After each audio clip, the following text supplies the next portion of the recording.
Hello students, welcome to Ayush Agarwal maths YouTube channel. Students, आज हम लोग सॉल्व करने वाले हैं फॉर्मूला वर्कशीट्स, जो कि क्लास 10th के लिए बहुत ही ज़्यादा इंपॉर्टेंट है, स्पेशली फॉर सीबीएसई बोर्ड। इसमें पूरा की पूरा रिवीजन होने वाला है सभी चैप्टर्स का, और साथ ही साथ पूरे फॉर्मूलेज आपको समझ में भी आ जाएंगे।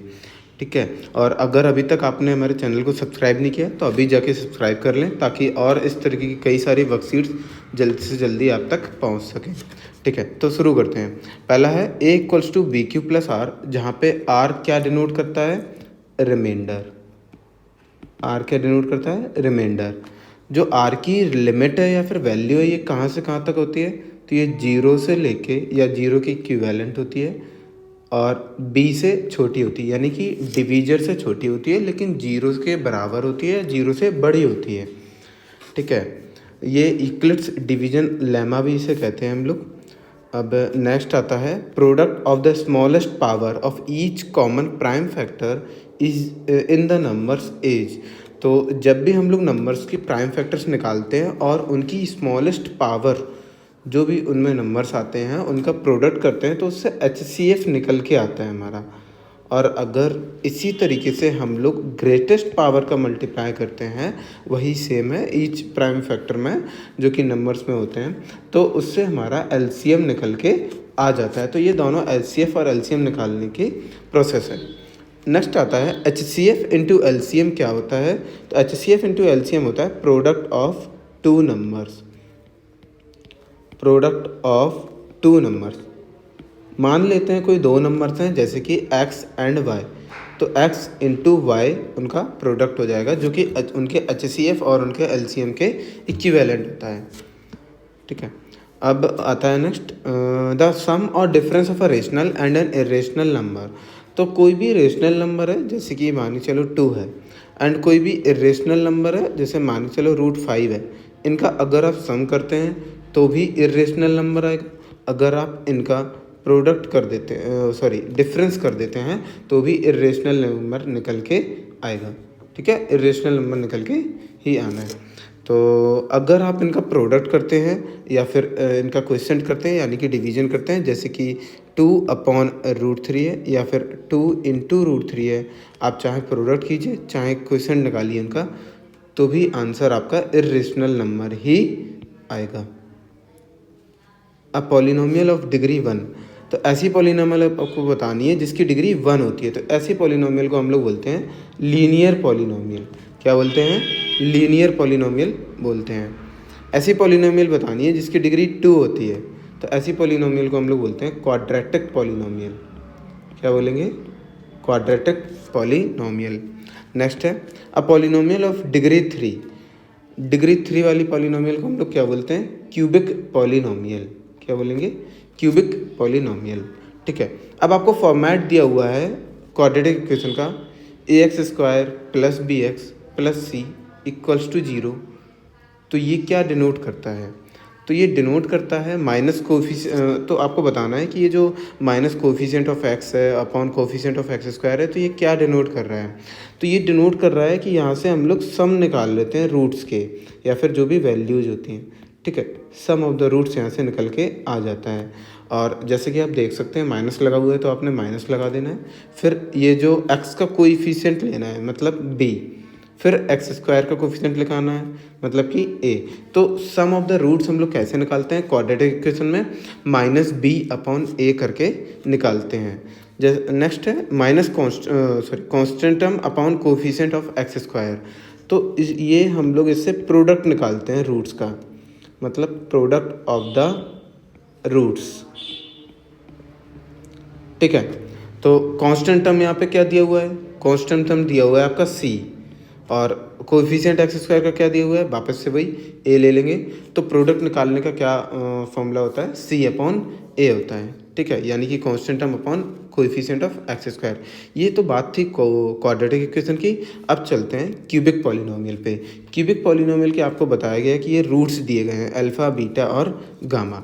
तो आपको इनका फॉर्मेट भी दिया हुआ है ax³ plus bx² plus cx plus d। ये पूरी की पूरी क्यूबिक पॉलिनोमियल आपको दी गई है। अब आपको बताना है alpha plus beta plus gamma बताना है आपको। ठीक है, तो जैसा कि आप जानते हैं यहाँ से भी आपका सम निकल के आएगा। ठीक है। और सम का वही फॉर्मूला होता है सेम जो कि क्वाड्रेटिक में होता था, माइनस बी अपॉन ए। बस फ़र्क ये है यहाँ पे जो बी है वो एक्स स्क्वायर का कोएफिशिएंट हो जाएगा और ए जो है वो एक्स क्यूब का कोएफिशिएंट हो जाएगा। ठीक है। अब आपको निकालना है alpha beta plus beta gamma plus gamma alpha. तो ये निकल के आएगा सम ऑफ द प्रोडक्ट्स। आपने एक बार में दो रूट्स लेने हैं, उनका प्रोडक्ट किया आपने उनका प्रोडक्ट किया, फिर तीनों जो भी वैल्यूज आई उनका सम कर देना है। तो इस तरीके से निकल के आता है। ठीक है। तो इसका फॉर्मूला होता है सी अपॉन ए, मतलब coefficient of x upon coefficient of x cube. ठीक है। अब नेक्स्ट आता है अल्फ़ा बीटा इंटू गामा, यानी कि प्रोडक्ट। तीनों का आपको प्रोडक्ट दिया हुआ है। ठीक है। ये निकल के आता है माइनस डी अपॉन ए, और आप जानते हैं डी जो है वो कांस्टेंट टर्म है और ए है एक्स क्यूब का कोएफिशिएंट। तो एक्स क्यूब का कोएफिशिएंट सभी जगह आएगा, सम में भी, सम ऑफ द प्रोडक्ट्स में भी और प्रोडक्ट्स में भी। ठीक है। बाकी की ऊपर की चीज़ें सभी में चेंज होती रहेंगी। ये थी क्यूबिक पॉलिनोमियल। अब चलते हैं एक और नए फॉर्मूले पे जो कि है डिविडेंड इक्वल्स टू क्या होता है। आपने यूक्लिड्स डिवीजन लेमा अगर पढ़ा होगा तो भी आप इसको कर सकते हैं, नहीं तो छोटी क्लासेस में आपने काफ़ी सारे डिवीजन्स चेक किए होंगे जो कि इसी फॉर्मूले से होते थे, जिसकी dividend equals to divisor into quotient plus remainder. ये इसका फॉर्मेट होता है पूरा का पूरा डिविडेंड निकालने का, divisor into quotient plus remainder. ठीक है। नेक्स्ट आता है आपको रेशियोज कुछ बताने हैं, ग्राफिकल रिप्रेजेंटेशन उनका दिया हुआ है, अलजेब्रिक इंटरप्रिटेशन भी कुछ का दिया हुआ है, कुछ का निकालना है। ठीक है। तो इसमें आपको बता दें पेयर ऑफ लीनियर इक्वेशंस होती हैं टू वेरिएबल्स में। सबसे पहले इक्वेशन मान लेते हैं जैसे कि a1x plus b1y plus c1 equals to 0 दी गई है, और दूसरी इक्वेशन मान लेते हैं a2x plus b2y plus c2 equals to 0 दिया गया है। अब आपको इनके रेशियोज निकाल के इनका ग्राफिकल रिप्रेजेंटेशन बताना है या फिर इनका अलजेब्रिक इंटरप्रिटेशन बताना है। ठीक है।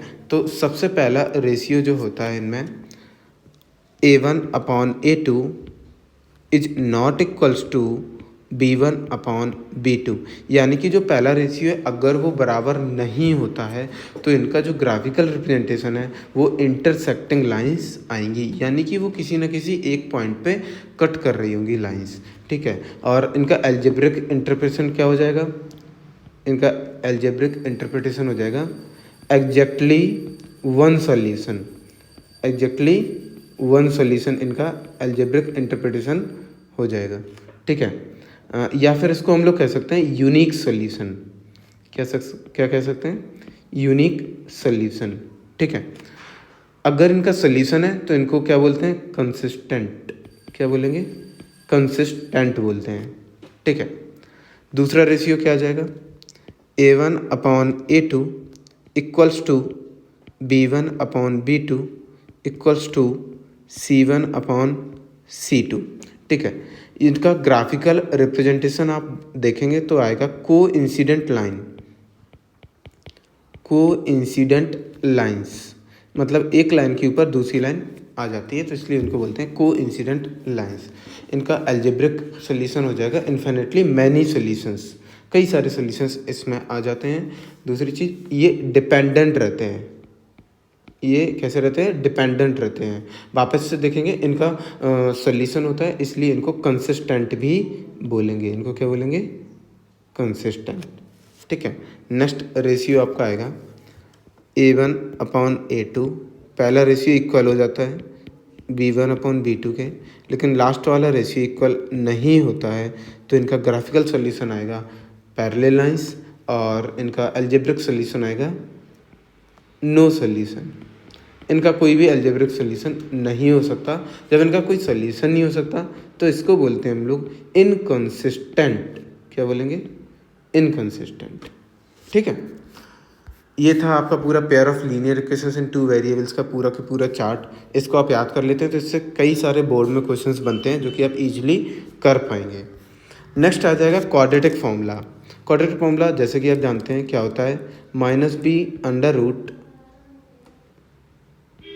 B square minus 4ac upon 2 minus B plus minus under root B square minus 4ac upon 2a, ये आपका क्वाड्रेटिक फॉर्मूला होता है। नेक्स्ट अब आपको बतानी है condition for the roots. Roots के लिए कंडीशन बतानी है, ठीक है। तो अगर हम लोग देखें बी स्क्वायर माइनस 4ac अगर 0 से बड़ा होता है, ये जो बी स्क्वायर माइनस 4ac है इसको बोलते हैं डिस्क्रिमिनेंट, डी बोलते हैं, कैपिटल डी से जिसको रिप्रेजेंट करते हैं। तो ये आपको क्वाड्रेटिक इक्वेशन से पता चल जाएगा। B square A B C की सभी वैल्यू, उसका फॉर्मेट जैसे कि ये होता है x square plus b x plus c, यहाँ से आपको ए बी सी की वैल्यू पता चल जाती हैं। फिर जब आप डिस्क्रिमिनेंट निकालते हैं वो 0 से बड़ा निकलता है, तो ये जो रूट्स हैं वो कैसे हो जाएंगे, then the roots are real and distinct, यानी कि वो रियल होंगे पहली बात, और फिर वो अलग अलग आएंगे, डिफरेंट भी बोल सकते हो आप या डिस्टिंक्ट भी बोल सकते हो, ठीक है। नेक्स्ट पार्ट है आपका, अगर ये 0 के इक्वल हो जाता है डिस्क्रिमिनेंट तो क्या कंडीशन होगी, तो इसको हम लोग बोल सकते हैं देन द रूट्स आर, वो रियल तो होंगे ही क्योंकि 0 के इक्वल आ रहे हैं, ठीक है, एंड इक्वल भी कहा जाएगा उनको, एंड इक्वल भी मीन्स उल्टा दे सकते हैं, the roots are real and equal दिया हुआ है तो आपको क्या करना होगा, जो डिस्क्रिमिनेंट निकाल के उसको 0 के इक्वल कर देना होगा, ठीक है।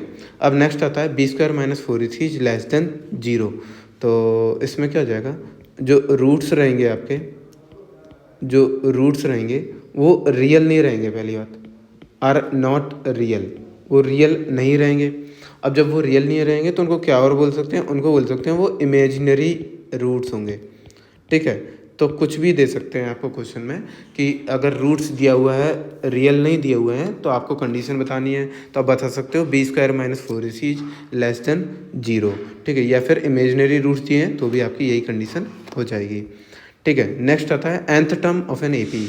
फॉर्मूला क्या होता है लास्ट टर्म निकालने का या nth टर्म निकालने का AP का, तो फॉर्मूला इसका होता है an equals to a plus n minus 1 into D, जहाँ पे a जो है वो आपका फर्स्ट टर्म होता है और d जो है वो आपका कॉमन रेशियो होता है।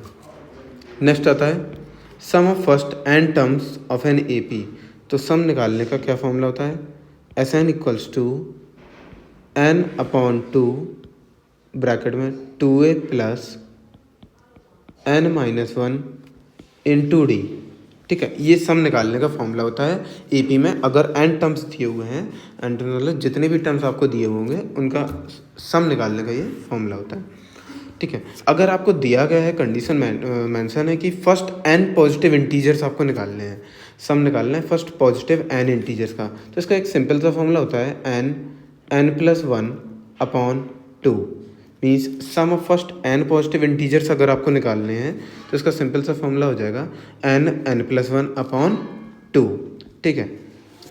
ये थी आपकी AP की कुछ बातें। अब चलते हैं ट्राइंगल्स की तरफ। तो द कंडीशंस बतानी है सिमिलैरिटी के लिए कि दो ट्राइंगल्स सिमिलर कैसे होंगे, कब होंगे, उनकी क्या क्या कंडीशंस होती हैं जिससे कि आप बता पाएंगे कि दोनों ही ट्राइंगल्स सिमिलर हैं, ठीक है। तो इनकी क्या क्या कंडीशंस हो जाएंगी देखते हैं। इनकी सबसे पहली कंडीशन हो जाएगी if their corresponding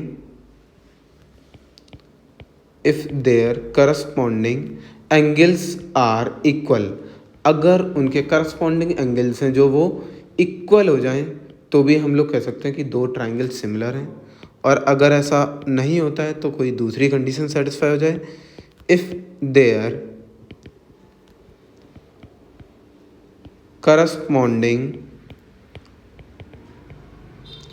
sides are in the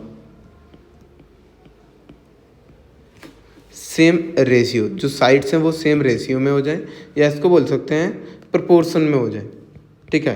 तो भी हम लोग कह सकते हैं कि दो ट्राइंगल सिमिलर हो सकते हैं, ठीक है। ये थी सिमिलैरिटी ऑफ ट्राइंगल्स के लिए कंडीशन, क्या थी, if their corresponding angles equal हो जाएं, अगर उनके करस्पॉन्डिंग एंगल्स हैं जो वो इक्वल हो जाएं तो भी वो ट्राइंगल सिमिलर हो जाएंगे, या तो फिर उनकी साइड्स का रेशियो इक्वल होना चाहिए।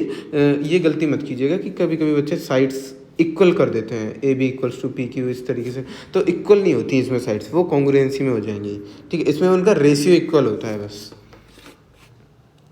सेम रेशियो में होते हैं मतलब वो, ठीक है। नेक्स्ट आ जाएगा, नेक्स्ट है आपका in a right triangle the square of the hypotenuse is equal to the sum of the squares, ठीक है, of the other two sides. तो इस थ्योरम को क्या बोलते हैं? जैसे कि आप जानते हैं राइट एंगल में हमारी एक ही थ्योरम यूज होती है अधिकतर, तो वो उस थ्योरम का नाम है पाइथागोरस थ्योरम। क्या नाम है? पाइथागोरस थ्योरम, ठीक है, पाइथागोरस थ्योरम। इसमें क्या होता है, जो हाइपोटेन्यूज होता है मतलब कि एच, उसका स्क्वायर इक्वल होता है बाकी के दो साइड्स के, एक उसमें से परपेंडिकुलर होती है और दूसरी हम लोग मान सकते हैं बेस, तो यानी H square equals to P square plus B square होता है, ठीक है। इसको बोलेंगे हम लोग पाइथागोरस थ्योरम। अब नेक्स्ट एक और थ्योरम आ जाती है, ये क्या कह रही है? The diagonal of a rectangle produces by itself. जो भी रेक्टेंगल अपने डायगोनल बनाता है तो वो itself produces by itself the same area as produced by its both sides. तो वो अपने दोनों तरफ ही इक्वल एरिया प्रोड्यूस करता है। तो इसको ना सबसे पहले बौद्धियान मैथमेटिशियन थे, इन्होंने बताया था, तो इसको बोलते हैं बौद्धियान थ्योरम। बौद्धियान थ्योरम इसको बोलते हैं, ठीक है। ये कहते हैं कि अगर कोई रेक्टेंगल है और डायगोनल इस तरीके से दिया हुआ है तो ये जो एरिया होगा यही एरिया इसके बराबर भी हो जाएगा। मतलब ये अपने दोनों साइड्स जो जितना भी एरिया मेंटेन करती हैं वो सेम एरिया प्रोड्यूस करता है, ठीक है। नेक्स्ट क्या आ जाएगा? The distance of a point from the Y axis is called.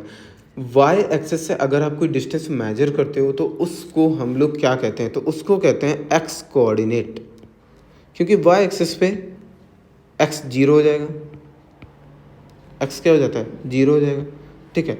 तो वहाँ से जब आप कोई डिस्टेंस मेजर करोगे वाई एक्सेस से तो वो उसको बोलेंगे एक्स कोऑर्डिनेट या फिर एब्सिसा, या फिर उसको बोलते हैं एब्सिसा, ठीक है। The distance of a point from the X axis. अब एक्स एक्सेस से आपको बतानी है तो उसके क्या बोलेंगे? वाई कोऑर्डिनेट बोलेंगे,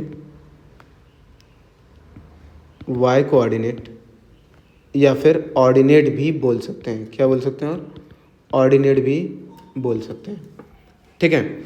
जब हम लोग एक्स एक्सेस से कोई डिस्टेंस मेजर करते हैं तो उसको बोलते हैं वाई कोऑर्डिनेट या फिर ऑर्डिनेट, और जब वाई एक्सेस से कोई चीज़ कोई हम लोग डिस्टेंस निकालते हैं तो उसको बोलते हैं एक्स कोऑर्डिनेट या फिर एब्सिसा बोलते हैं। अब आपको नेक्स्ट बताना है डिस्टेंस फॉर्मूला, जो कि आप लोग को बहुत अच्छे से आता होगा हो। देखो डिस्टेंस फॉर्मूला क्या होता है? इस डिस्टेंस फॉर्मूला क्या होता है? अंडर रूट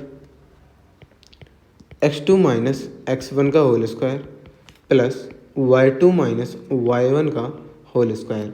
इसको आप इस तरीके से भी लिख सकते हो, under root x1 minus x2 का whole square plus y1 minus y2 का होल स्क्वायर, ऐसे भी लिख सकते हो।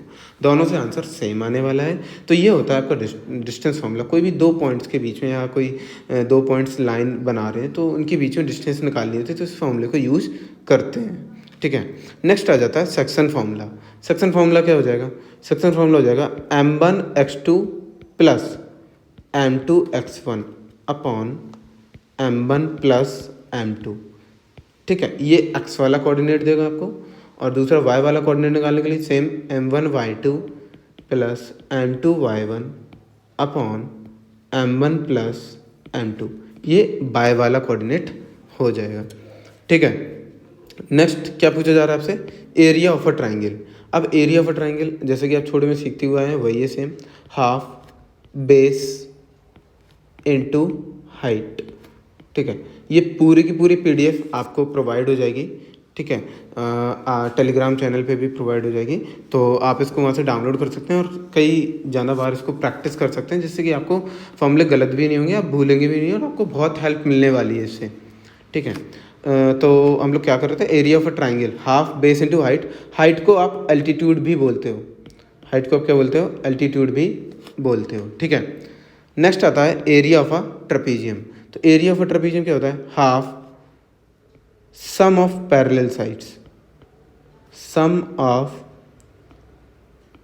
पैरेलल साइड्स, ठीक है, into distance between parallel sides या डिस्टेंस बिटवीन देम, ठीक है, डिस्टेंस बिटवीन देम। तो ट्रेपेजियम का formula half sum of parallel sides into distance between them, ये भी कई बार यूज हो जाता है। नेक्स्ट आपका आता है mid point of a line joining the points A x1 y1 and b x2 y2। इनका आपको क्या बताना है, मिड पॉइंट बताना है। तो मिड पॉइंट कैसे निकालते हैं, तो मिड पॉइंट आप निकालते हो x1 प्लस x2 अपॉन 2 कमा y1 प्लस y2 अपॉन 2। इस तरीके से आप मिड पॉइंट निकालते हैं कोई भी दो पॉइंट्स के बीच में, ठीक है। नेक्स्ट आपका आता है सेंट्रॉइड, आपको बताना है। इसको सेंट्रॉइड को कैपिटल जी से डिनोट करते हैं। ये कोई भी ट्रायंगल को में होता है, ठीक है। जब इसके वर्टिसेस दिए गए हैं आपको a x1 y1 b x2 y2 and c x3 y3, ठीक है। तो आपको सेंट्रॉइड बताना है यानी कि g। तो g के कोऑर्डिनेट्स निकालने का तरीका होता है x1 plus x2 plus x3 upon 3, ठीक है, कमा y1 plus y2 plus y3 upon 3। इस तरीके से आप सेंट्रॉइड निकाल सकते हैं किसी भी ट्रायंगल के। अब बात हो गई ट्रायंगल की, अब चलते हैं थोड़ा सा ट्रिग्नोमेट्री पे। तो ट्रिग्नोमेट्री में कुछ आइडेंटिटीज हैं जो कि आपको ऑलरेडी शायद जानते होंगे। कॉस स्क्वायर है प्लस साइन स्क्वायर है क्या होता है, 1 होता है। 1 प्लस टेन स्क्वायर है क्या होता है, सेक स्क्वायर ए होता है। कॉट स्क्वायर है प्लस 1 क्या होता है, कॉसेक स्क्वायर ए होता है। इनसे आप और भी यहाँ पे कॉस स्क्वायर ए को सब्जेक्ट बना के आप साइन स्क्वायर ए को वहाँ भेज सकते हो, जिससे और भी कई सारे फॉर्मूलेज बन जाते हैं जो कि आपको अपने आप से ट्राई करने हैं, ठीक है। 33 है आपका line to a circle that intersect the circle at only 1 point. एक ऐसी लाइन जो कि सर्कल को केवल एक ही पॉइंट पे टच करती है, तो ऐसी लाइन को हम लोग बोलते हैं टेंजेंट। क्या बोलते हैं, टेंजेंट बोलते हैं, ठीक है। अब नेक्स्ट आ जाएगा जो टेंजेंट होती है किसी भी पॉइंट पे सर्कल के, वो रेडियस से उसका कैसा रिलेशन रहता है। तो रेडियस से वो परपेंडिकुलर होती है, परपेंडिकुलर रहती है रेडियस से वो, ठीक है। नेक्स्ट 35 आ जाता है सर्कमफेरेंस बताना है आपको सर्कल का। सर्कमफेरेंस सर्कल का क्या होता है, 2 पाई r होता है। छोटे से करते हुए आए आप लोग। Area of a sector of angle theta, area आपको बताना है सेक्टर का, तो बहुत ही ईजी है, थीटा अपॉन 360। कई बार थीटा आपको दिया होगा, कई बार नहीं भी दिया होगा, तो कुछ और चीज़ एरिया दिया होगा उससे आप निकाल सकते हो, ठीक है। तो एरिया निकालने का फॉर्मूला क्या होता है, theta upon 360 into pi are square. Same आपको लेंथ निकालनी है, तो इसमें आपका एरिया की जगह अब लेंथ का फॉर्मूला लगा दोगे यानी कि सर्कमफेरेंस का, theta upon 360 into 2 pi R. तो ये दोनों फॉर्मूले लर्न करना बहुत ईजी है। जब आपसे एरिया पूछा जाए तो आपके यहाँ पे एरिया लगा देना है, और जब आपसे लेंथ पूछी जाए तो यहाँ पे आपको सर्कमफेरेंस लगा देना है, ठीक है। नेक्स्ट क्वेश्चन आता है एरिया ऑफ अ सर्कल बताना है, बहुत easy, pi are square area of a circle होता है, ठीक है। फिर आता है C S A of a cylinder. C S A of a cylinder क्या हो जाएगा, 2 pi r h, C S A of a cylinder हो जाएगा, ठीक है। इनको और डिटेल में हम लोग और करेंगे, कई सारी वर्कशीट्स अभी आपके पास इस पर अपलोड हो जाएंगी, ठीक है। तो उनको डिटेल में भी करेंगे। और ये आर में जैसे कि रेडियस होता है, एच हाइट होती है सिलेंडर की, ठीक है। एक ही इसमें पूरे 100 फॉर्मूले कवर किए गए हैं इस वाली वर्कशीट्स में, इसलिए बहुत ज़्यादा बड़ी हो जाएगी वीडियो, इसलिए हम लोग डायरेक्टली सिर्फ फॉर्मूले में रिवीजन करते चलते हैं। C S F cone, C S F cone क्या होता है, pi r l. C S F cone क्या होता है, पाई आर एल, ठीक है। C S F sphere, C S F sphere क्या हो जाएगा, 4 पाई आर स्क्वायर, ठीक है। वैसे तो स्फेयर का सिर्फ सरफेस एरिया होता है, ना ही सी ऐसे होता है, ना ही टी ऐसे होता है, ठीक है। फिर भी कभी आप कंफ्यूज ना हो, इसके लिए दिया गया है कि सी ऐसे और टी ऐसे स्फेयर के केस में सिर्फ सेम होता है। अगर सी ऐसे हेमी स्फेयर का निकालेंगे तो जस्ट इसका आधा हो जाएगा, 2 पाई आर स्क्वायर। सी ऐसे ऑफ क्यूबाइड का आप देखेंगे क्या होता है, 2 l plus b into height h. C ऐसे ऑफ अ क्यूब का क्या हो जाएगा, 4a स्क्वायर, ठीक है। C S of frustum of a cone, frustum भी यूपी बोर्ड में है, सीबीएसई में इस बार हटा दी गई थी, तो आप देख सकते हो, फिर भी फॉर्मूला तो लर्न कर ही सकते हो आगे की यूज के लिए। तो इसका फॉर्मूला होता है पाई इंटू एल और R1 प्लस R2, ये इसका सी एस ए निकालने का फॉर्मूला है, ठीक है। कोन को ऊपर से अगर हम लोग कट कर देते हैं तो फ्रस्टम बनता है। नेक्स्ट आता है T S A of a cylinder. तो T S A of a cylinder क्या होता है, 2 पाई आर ब्रैकेट में R प्लस एच। इस तरीके से ये टी एस ए होता है सिलेंडर का, ठीक है। अब नेक्स्ट क्या आता है T S A of a cone. तो कोन का TSA क्या होता है, pi r l plus r. ठीक है, ये TSA होता है कोन का। TSA यानी कि टोटल सरफेस एरिया। ठीक है, अब टोटल सरफेस एरिया आपको बताना है क्यूबाइड का, तो क्यूबाइड का टोटल सरफेस एरिया क्या हो जाएगा, 2 length into breadth plus breadth into height plus height into length. ठीक है, अब TSA टोटल सरफेस एरिया आपको बताना है क्यूब का, तो क्यूब का टोटल सरफेस एरिया हो जाता है 6a²। ठीक है, नाउ टोटल सरफेस एरिया आपको बताना है हेमीस्फेयर का, तो हेमीस्फेयर का टोटल सरफेस एरिया क्या हो जाता है, 3πr²। ठीक है, अब टोटल सरफेस एरिया आपको बताना है स्फेयर का, तो स्फेयर का टोटल सरफेस एरिया क्या हो जाएगा, 4πr²। ठीक है, अब 52 आ जाता है, टोटल सरफेस एरिया फ्रस्टम का बताना है, तो फ्रस्टम का टोटल सरफेस एरिया ध्यान रखिएगा पाई एल जो कि CSA था इसका, R1 प्लस R2 ये लिख लिया। अब इसमें ऊपर का और नीचे का हम लोग क्रॉस सेक्शन एरिया और ऐड कर देंगे, जो कि होगा पाई R1 का स्क्वायर प्लस R2 का स्क्वायर, R2 का स्क्वायर। ठीक है, अब चलते हैं वॉल्यूम की तरफ। तो वॉल्यूम आपको बताना है सिलेंडर का, वॉल्यूम यानी कि कैपेसिटी कि किसी भी चीज़ में कितना वॉल्यूम आ जाएगा, मतलब वो कितनी कैपेसिटी है उसकी। तो सिलेंडर की सबसे पहले बात करते हैं, इसका वॉल्यूम आता है πr²h।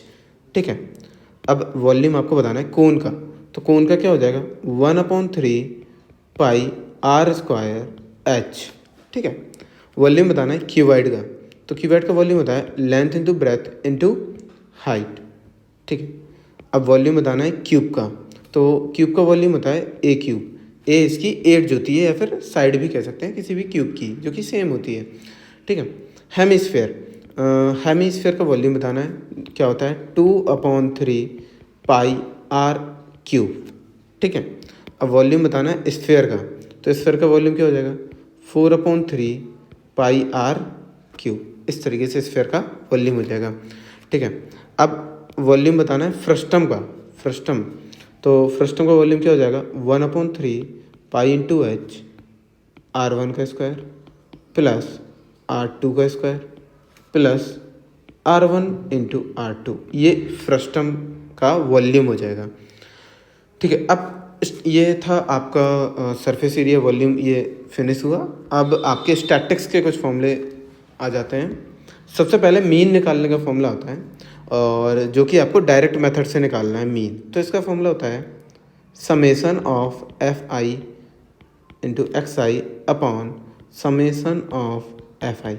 समेसन का मतलब होता है sum of all FI into XI, F मतलब यहाँ पे है फ्रिक्वेंसी से।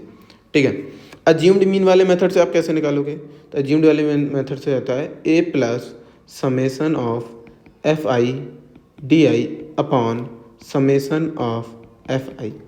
ठीक है, तो ये अज्यूम्ड मीन वाले मेथड से आप निकाल पाएंगे।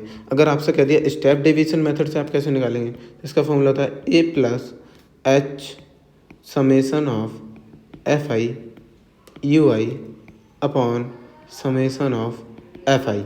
इस तरीके से आप स्टेप डेविएशन से निकाल पाएंगे। अगर आपको बहुत ज़्यादा इसमें प्रॉब्लम समझ में आ रही है या फिर लग रहा है कि ये नई चीज़ें नहीं समझ आ रहा, तो जब इन पर डिटेल्ड वीडियो आएगी तो आपको समझ में आ जाएगा कि ये F क्या होता है, UI क्या होता है, H क्या होता है, कैसे निकालते हैं इनको। ठीक है, तो उस पर क्वेश्चंस भी आपको करा दिए जाएंगे।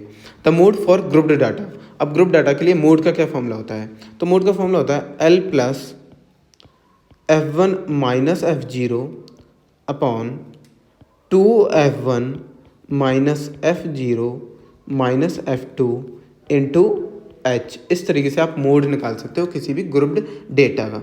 ठीक है, अब आपको निकालना है मीडियन। नेक्स्ट 62 है, आपको मीडियन निकालना है, तो L यानी कि lower limit N/2 into CF cumulative frequency और F यानी कि फ्रिक्वेंसी इंटू हाइट, मतलब या फिर रेंज भी इसको कह सकते हैं। ठीक है, अब किसी भी प्रोबेबिलिटी किसी भी इवेंट की निकालनी है, तो इसका फॉर्मूला क्या होता है, इसका फॉर्मूला बहुत ही सिंपल, मतलब नंबर ऑफ फेवरेबल आउटकम्स या पॉसिबल आउटकम्स भी इनको बोल सकते हैं कि कितनी चीज़ें पॉसिबल हैं। ठीक है, number of favourable outcomes upon आ जाएगा टोटल नंबर ऑफ आउटकम्स, मतलब पूरे के पूरे आउटकम्स कितने थे वो नीचे आएगा और कितने पॉसिबल हैं या कितने फेवरेबल हैं वो ऊपर आ जाएगा। इस तरीके से हम लोग किसी भी इवेंट की प्रोबेबिलिटी निकालते हैं, ठीक है। अब अगर कोई श्योर इवेंट है, मतलब पक्का है कि वो होना ही है, तो उसकी प्रोबेबिलिटी क्या होती है, 1 होती है। उसकी प्रोबेबिलिटी क्या हो जाएगी, 1 हो जाएगी। और अगर कोई इम्पॉसिबल इवेंट है जिसका मतलब होना ही पॉसिबल ही नहीं है, तो उसकी प्रोबेबिलिटी क्या हो जाएगी, 0 हो जाएगी, ठीक है। अब पॉलिनोमियल ऑफ 1 टर्म, अगर ऐसी पॉलिनोमियल अभी आपने ऊपर बताई हुई थी, 1 डिग्री हो जिसमें लीनियर कहते हैं, 2 डिग्री हो तो फिर क्वाड्रेटिक कहते हैं। अब आपको टर्म के बेसिस पे बताना है। अगर कोई सिर्फ एक ही टर्म है, मान लो चलो 2x अकेला लिखा हुआ है, तो इस वाली पॉलिनोमियल को हम लोग बोलते हैं मोनोमियल। क्या बोलते हैं, मोनोमियल। अगर इसी में +5 लगा दो तो अब ये 2 टर्म हो गए, एक ये एक ये, तो 2 टर्म जब हो जाते हैं तो इसको बोलते हैं बाइनोमियल। क्या बोलते हैं, बाइनोमियल। इसी में मान के चलो आपने एक 6y और ऐड कर दिया, तो अब ये 3 टर्म हो जाते हैं, तो इसको हम लोग बोलते हैं ट्राइनोमियल। क्या बोलेंगे, ट्राइनोमियल। तो इस तरीके से पॉलिनोमियल को टर्म के बेसिस पे डिवाइड किया जाता है, ठीक है। अब आ जाते हैं कुछ फॉर्मूलेज जो कि आपको पढ़ना बहुत ज़रूरी है और आपके ये यूज भी होते हैं कई सारी जगह पे। x + y + z का होल स्क्वायर आपसे पूछा जा रहा है, जिसका फॉर्मूला होता है x² + y² + z² + 2xy + 2yz + 2zx। तो x + y + z का होल स्क्वायर क्या होता है, x² + y² + z² + 2xy + 2yz + 2zx, ठीक है। अब आता है x + y का होल क्यूब बताना है, तो होल क्यूब क्या हो जाएगा, x³ + y³ + 3xy और ब्रैकेट में हो जाएगा x + y, ठीक है। ये x + y का होल क्यूब का फॉर्मूला होता है। सेम है माइनस वाला, बस जहाँ प्लस है वहाँ माइनस आ जाएगा। x³ - y³ माइनस का 3xy ब्रैकेट में आएगा x - y। इस तरीके से x - y का होल क्यूब निकालते हैं, ठीक है। अब x³ + y³ + z³ - 3xyz क्या होता है, तो इसका फॉर्मूला होता है x + y + z, ठीक है, फिर x² + y² + z² - xy - yz - zx। इस तरीके से इनका फॉर्मूला होता है। अब आपने कार्टेशियन प्लेन अगर पढ़ा होगा या कोऑर्डिनेट ज्योमेट्री वाला चैप्टर पढ़ा होगा तो आपको ये पता होगा, the plane is called, plane को हम लोग क्या कहते हैं, कार्टेशियन प्लेन भी कहते हैं, कोऑर्डिनेट प्लेन भी कहते हैं, आप कुछ भी लिख सकते हैं यहाँ पे, ठीक है, दोनों में से। XY प्लेन भी कह देते हैं इसको, कार्टेशियन प्लेन फिलहाल हम लोगों ने कह दिया है।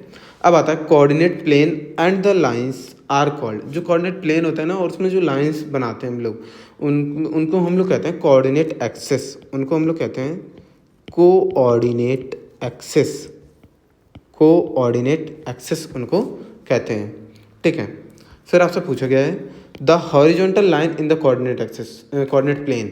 जो कोऑर्डिनेट प्लेन में हॉरिजॉन्टल लाइन को क्या कहते हैं, तो हॉरिजॉन्टल लाइन को कहते हैं एक्स एक्सेस। क्या कहते हैं, एक्स एक्सेस कहते हैं इसको। और ऐसे ही अगर आपसे पूछा जाए वर्टिकल लाइन को क्या कहते हैं कोऑर्डिनेट प्लेन में, तो इसको कहते हैं वाई एक्सेस, इसको कहते हैं वाई एक्सेस, ठीक है। जो कोऑर्डिनेट एक्सेस हैं वो डिवाइड करते हैं प्लेन को 4 पार्ट्स में, ठीक है। तो जब 4 पार्ट्स में ये डिवाइड अप कर देते हैं तो उसको बोलते हैं क्वाड्रेंट्स। जैसे आपने सुना भी होगा क्वार्टर, उसी से रिलेट आप कर सकते हैं। इसलिए the coordinate axis divide the plane into 4 parts, इसको बोलते हैं क्वाड्रेंट्स। क्या बोलते हैं, क्वाड्रेंट्स, ठीक है। इस तरीके से 4 क्वाड्रेंट होते हैं कोऑर्डिनेट प्लेन में। पूरे प्लेन को जो हम लोग डिवाइड करते हैं कोऑर्डिनेट प्लेन को, तो first quadrant, second quadrant, third quadrant और फोर्थ क्वाड्रेंट, इस तरीके से 4 क्वाड्रेंट होते हैं। अब आपसे पूछा गया है इनका एक्सिस का जो इंटरसेक्शन पॉइंट होता है उसको क्या कहते हैं, the point of intersection of the axis is called the, तो उसको कहते हैं ओरिजिन। उसको क्या कहते हैं, उसको कहते हैं ओरिजिन, ठीक है। नेक्स्ट आता है the coordinates of a point on the x axis. X axis पे y0 होता है तो इसके जो कोऑर्डिनेट हो जाएंगे वो हो जाएंगे x, 0, क्योंकि पहले वाला हम लोग x वाला लिखते हैं कोऑर्डिनेट और दूसरा लिखते हैं हम लोग y वाला। तो ये x एक्सिस पे y0 होता है तो x, 0 इसके कोऑर्डिनेट हो जाएंगे। सेम आपसे y एक्सिस से पूछे गए तो x 0 होता है, y ऐसे कैसा रहेगा, ठीक है। अब आपसे पूछा गया ओरिजिन के कोऑर्डिनेट्स, जो कि आप सब जानते हैं क्या होते हैं 0,0, ठीक है। Equation of the Y axis, equation अभी अभी आपको पता चला है कि वाई एक्सिस पे कौन जीरो होता है, एक्स, तो X equals to zero Y axis की इक्वेशन हो जाएगी, ठीक है। एक्स एक्सिस की इक्वेशन आपको बतानी है तो वाई इक्वल्स टू जीरो हो जाएगी, ठीक है। कितना easy question, the sum of 3 angles of a triangle, 3 angles का सम क्या होता है ट्राइंगल में, 180 डिग्री, ठीक है। वैल्यू निकालने के बहुत सारे काम आता है ये। तो ट्राइंगल में तीनों एंगल्स का जो सम होता है वो 180 डिग्री होता है, ठीक है। Area of a parallelogram, parallelogram का एरिया बेस इनटू एल्टीट्यूड या फिर हाइट भी उसको कह सकते हैं। तो एरिया ऑफ अ पैरेललोग्राम क्या हो जाता है, बेस इनटू हाइट, ठीक है। अब बताना है आपको area of a triangle with sides ABC as by Heron's formula. ये आपका स्केलिन ट्राइंगल बन जाता है, पहले तो आपको बता दें ये स्केलिन ट्राइंगल बन जाता है, ठीक है, जिसमें तीनों ही साइड अलग अलग दी होती हैं। तो इसमें एरिया निकालने का जो फॉर्मूला होता है वो ये होता है अंडर रूट एस माइनस ए, एस माइनस बी और एस माइनस सी, जहाँ पे एस जो है वो सेमी पेरीमीटर है और इसको निकालने का तरीका होता है ए प्लस बी प्लस सी अपॉन 2, यानी कि तीनों को साइड्स को ऐड करना है और डिवाइड बाय 2 कर देना है, ठीक है। अब नेक्स्ट आपका आता है अरिथमेटिक मीन, आपको बताना है कोई भी 2 नंबर्स का ए एंड बी का। तो अरिथमेटिक मीन तो बहुत ही सिंपल है, इनको ऐड करना है और डिवाइड कर देना है 2 को, मीन्स इनको ऐड करके और आधा कर देना है बस, इससे आपका अरिथमेटिक मीन निकल आएगा कोई भी 2 नंबर्स के बीच में। नाउ 88, ये तो बहुत बड़ी लाइन दिख रही है, क्या है, if a line is drawn parallel to one side of a triangle, कोई एक लाइन है और वो किसी एक साइड ट्राइंगल की किसी एक साइड के पैरेलल कोई एक लाइन बनाई गई है और वो बाकी की दोनों साइड्स को इंटरसेक्ट करती है कोई डिफरेंट पॉइंट्स पे, जैसे ये है, ठीक है, ये ट्राइंगल था। अब इसके पैरेलल में, इस वाली साइड के पैरेलल में आपने कोई एक लाइन यहाँ से बना दी, मान के चलो यहाँ से ये बना दी, ठीक है। तो ये ABC थे, तो ये हो जाएंगे D और ये हो जाएगा E, ठीक है। तो अब ये जो 2 पॉइंट्स आपको मिले ये अलग अलग इंटरसेक्ट कर रहे हैं दूसरी लाइन जो आपने बनाई थी, ठीक है। तो अदर 2 साइड्स डिवाइड होते हैं सेम रेशियो में। तो ये जो आपका है, ये जो मिले आपको साइड्स मिली हैं ये उसी सेम रेशियो में डिवाइड अप होती हैं, ठीक है। तो ये जो थ्योरम है इसको क्या कहते हैं हम लोग, इसको कहते हैं थेल्स थ्योरम, इसको हम लोग कहते हैं थेल्स थ्योरम, या फिर इसको हम लोग कह सकते हैं BPT यानी कि बेसिक प्रोपोर्शनलिटी थ्योरम, ठीक है।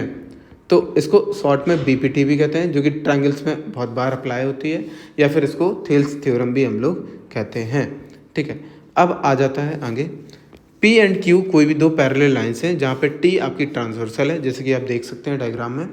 अब आपको बताना है कि इनमें कोऑर्डिनेट एंगल्स क्या हैं। तो कोऑर्डिनेट एंगल्स वही होते हैं जो कि जैसे कि ये एंगल ऊपर है और ट्रांसवर्सल के एक ही साइड है, ठीक है, same side of the transversal है, मतलब इस साइड है राइट साइड में, तो ये इस साइड भी ऊपर होना चाहिए और राइट साइड में होना चाहिए।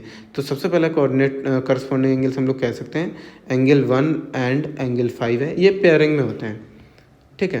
फिर क्या हो जाएगा, फिर इस साइड आप देख सकते हो ये नीचे है तो ये भी नीचे है, ठीक है, एंगल 2 एंड एंगल 6, ठीक है। फिर ये आप देख सकते हो 4 वाला है और ये 8 वाला है, तो एंगल 4 एंड एंगल 8, ठीक है। फिर नेक्स्ट इनके नीचे वाला आप देख सकते हो तो हो जाएगा एंगल 3 एंड एंगल 7, इस तरीके से, ठीक है। अब आपसे पूछा गया अल्टरनेट इंटीरियर एंगल्स बताने हैं।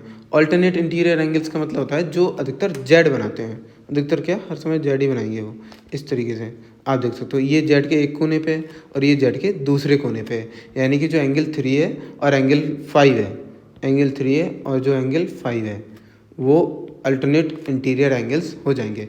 जैसे आपने इस साइड से जेड बनाया वैसे ही आप इस साइड से भी बना सकते हो इसको, इस तरीके से। तो इनका जो ये दिया है और ये दिया है, यानी कि एंगल 2 और एंगल 8, ये भी आपके ऑल्टरनेट इंटीरियर एंगल्स में आ जाएंगे, ठीक है, एंगल 2 और एंगल 8।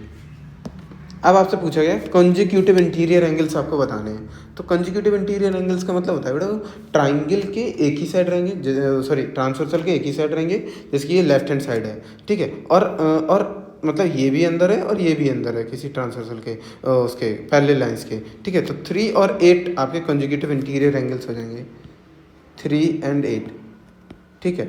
दूसरा पेयर आप देख सकते हो यहाँ इस साइड, तो ये 2 है और ये 5 है, ठीक है। ये 2 है एंड ये 5 है, ठीक है। देखो अब आगे आप देख सकते हो, आपसे क्या पूछा गया है, आपसे पूछा गया ऑल्टरनेट एक्सटीरियर एंगल्स।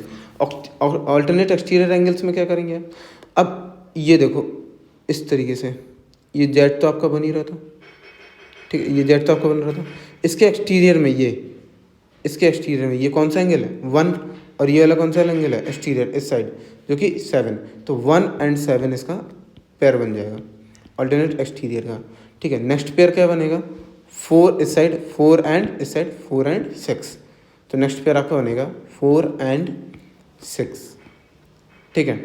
अब आपसे पूछा है vertically opposite angle, vertically opposite जो कि बहुत ईजी है, मतलब जस्ट इनका उल्टा देखना है बस। देखो पहले तो इनको हटा देते हैं, हाँ अब देखेंगे वर्टिकली अपोजिट एंगल, यानी कि सबसे पहले 1 के उल्टे में, 1 के उल्टे में कौन सा एंगल दिया गया है 3, तो वर्टिकली अपोजिट एंगल में कौन आ जाएगा 1 एंड 3।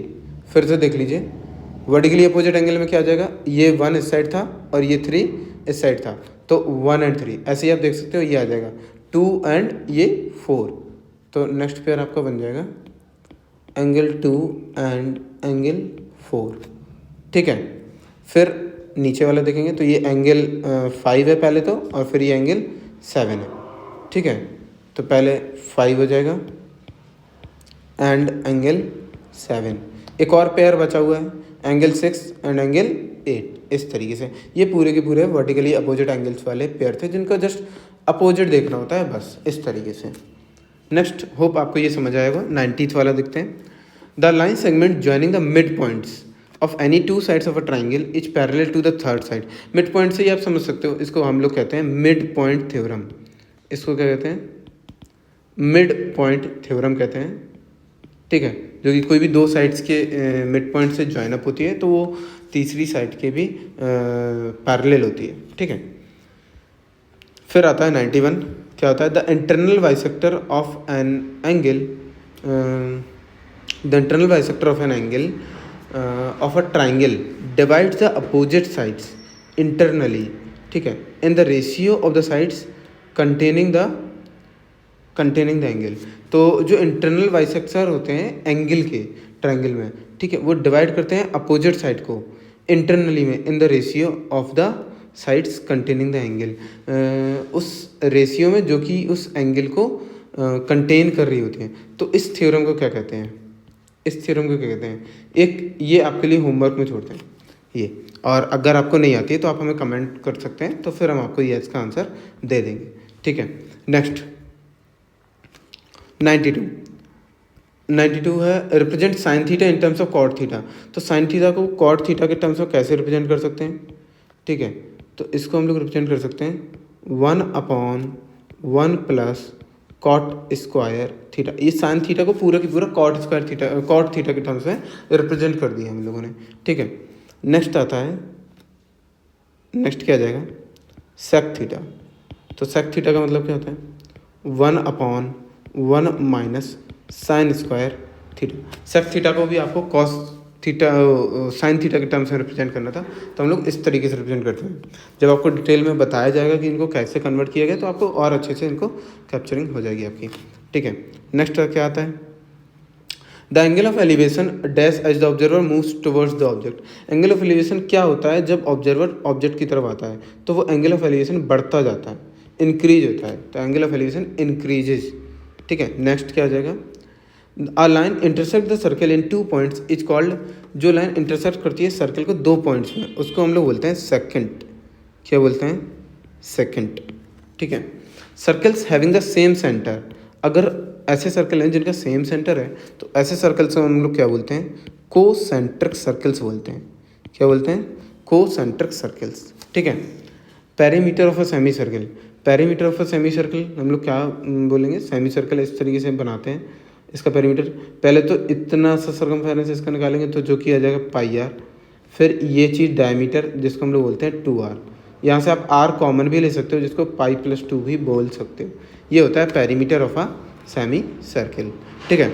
अब आपसे पूछा गया है पेरीमीटर ऑफ द सेक्टर, तो पेरीमीटर ऑफ द सेक्टर क्या आ जाएगा, थीटा अपॉन 360 इंटू 2πr, ठीक है, ये ऊपर आप निकाल चुके हो length of the arc, plus उसमें 2r आप और ऐड ऑन कर देंगे तो आपका ये पेरीमीटर ऑफ द सेक्टर बन जाएगा। ठीक है, ऐसे ही आपसे क्या गया, सी एस ए बताना है हॉलो सिलेंडर का। Hollow cylinder C S A क्या होता है, तो 2πRh प्लस 2π कैपिटल RH, ये होती है बिगर रेडियस, ये होती है स्मॉलर रेडियस। ओके, अब आता है T S A of a hollow cylinder. तो हॉलो सिलेंडर का टी एस ए क्या हो जाएगा, टोटल सरफेस एरिया, तो 2πr plus R into H plus 2πr² minus r², ये हो जाएगा T S A hollow sphere का। तो गाइस ये थे पूरे 100 फॉर्मूले जो कि होप आपको समझ में आया होगा। ठीक है, बाकी इनको पूरा प्रैक्टिस कीजिए अच्छे से और अपनी कॉपी में नोट डाउन कर सकते हैं, और ये लास्ट में बोर्ड एग्जाम तक आप बहुत अच्छे से इन्हें प्रैक्टिस करते रहिए तो ये आपको बहुत हेल्प करेंगे बोर्ड एग्जाम्स में। तो अगर अभी तक आपने सब्सक्राइब नहीं किया है चैनल को तो आप सब्सक्राइब कर लें ताकि और ढेर सारी वीडियो आपको जल्दी से जल्दी मिल सकें। ठीक है, thank you, all the best आपके एग्ज़ाम के लिए, और ऐसे ही इसको शेयर कीजिए ताकि आपके फ्रेंड्स वगैरह को भी फ़ायदा हो सके। Okay, thank you.